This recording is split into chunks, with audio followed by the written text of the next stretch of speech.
ఇంతకీ ఇరాన్పై దాడి విషయంలో ఇజ్రాయెల్ వ్యూహాలేంటి? ఇరాన్లో ఏ లక్ష్యాలను ఛేదించడానికి ఇజ్రాయెల్ ప్లాన్ చేస్తోంది? తమ టార్గెట్ను ఇజ్రాయెల్ పూర్తి చేయగలదా? వాటికి ఎలాంటి అడ్డంకులు లేవా? ఒకవేళ ఇజ్రాయెల్ తీవ్రమైన దాడులు చేస్తే ఇరాన్లో సామాన్యులపై దీని ప్రభావం ఎలా ఉండనుంది? అమెరికా దీనికి ఒప్పుకుంటుందా?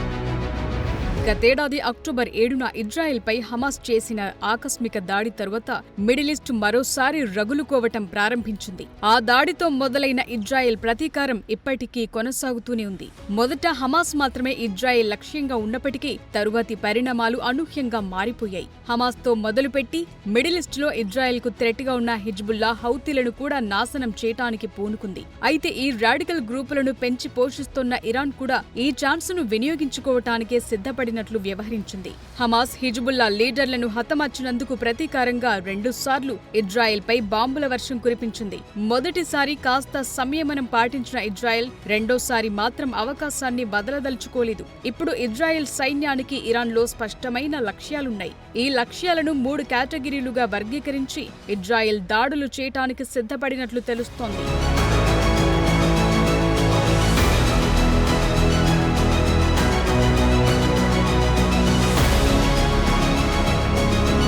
ఇజ్రాయెల్ వ్యూహాల్లో భాగంగా ఇరాన్ సంప్రదాయ సైన్యాన్ని లక్ష్యంగా చేసుకోవాలని భావిస్తున్నట్లు సమాచారం.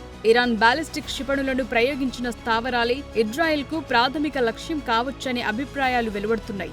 ఇందులో ఇరాన్ క్షిపణి ప్రయోగ కేంద్రాలు, కమాండ్ అండ్ కంట్రోల్ సెంటర్లు, ఇంధనం నింపే ట్యాంకులు, స్టోరేజ్ బంకర్లున్నాయి. వీటిపై ఇజ్రాయెల్ దాడులు చేసే అవకాశం కనిపిస్తోంది. ఇక ఇరాన్లోని ఇస్లామిక్ రెవల్యూషనరీ గార్డెన్ కార్ప్స్ కు చెందిన స్థావరాలు, ఎయిర్ డిఫెన్స్ వ్యవస్థలు, మిసైల్ బ్యాటరీలపైన కూడా దాడులు జరగవచ్చు. అలాగే ఇరాన్ బాలిస్టిక్ మిసైళ్ల తయారీ కార్యక్రమంలో పాల్గొంటున్న వ్యక్తుల్ని కూడా ఇజ్రాయెల్ హతమార్చడానికి సిద్ధపడే అవకాశం ఉంది.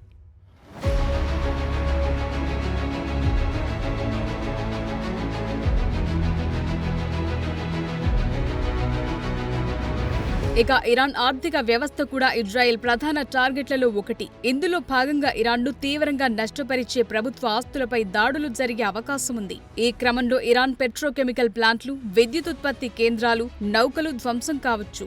అయితే ఈ వ్యవస్థల మీద దాడి చేస్తే ఇరాన్ ప్రజల్లోనూ ఆగ్రహం చెలరేగే అవకాశం ఉంది. ఎందుకంటే ప్రభుత్వ ఆస్తులపై దాడులు చేయటం వల్ల ప్రజల జీవితాలపై ప్రభావం పడుతుంది. ఇప్పటికే ఇరాన్లో ప్రజలు రెండుగా చీలిపోయిన పరిస్థితులు కనిపిస్తున్నాయి.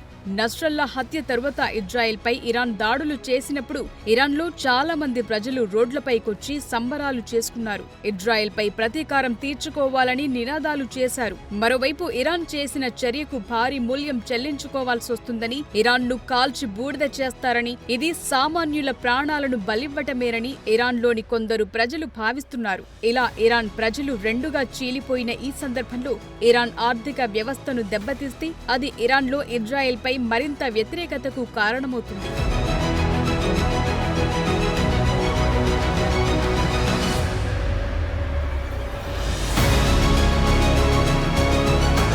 ఇక ఇరాన్లో ఇజ్రాయెల్ టార్గెట్ చేసిన అత్యంత ముఖ్యమైన లక్ష్యం అణ్వస్త్రాలు. ఇజ్రాయెల్కు సంబంధించి ఇది చాలా పెద్ద చర్యగానే పరిగణించాలి.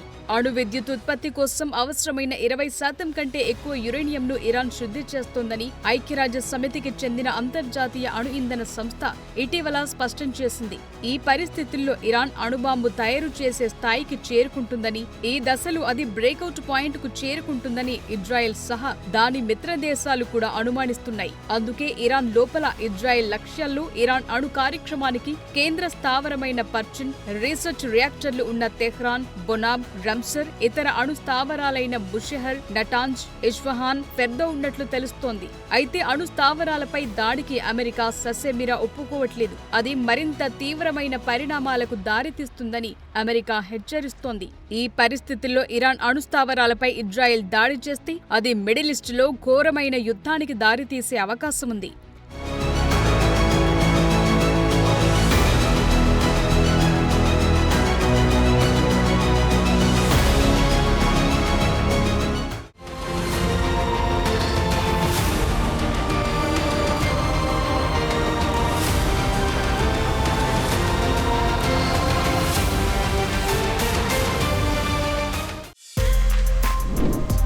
For more videos like this, subscribe Big TV channel.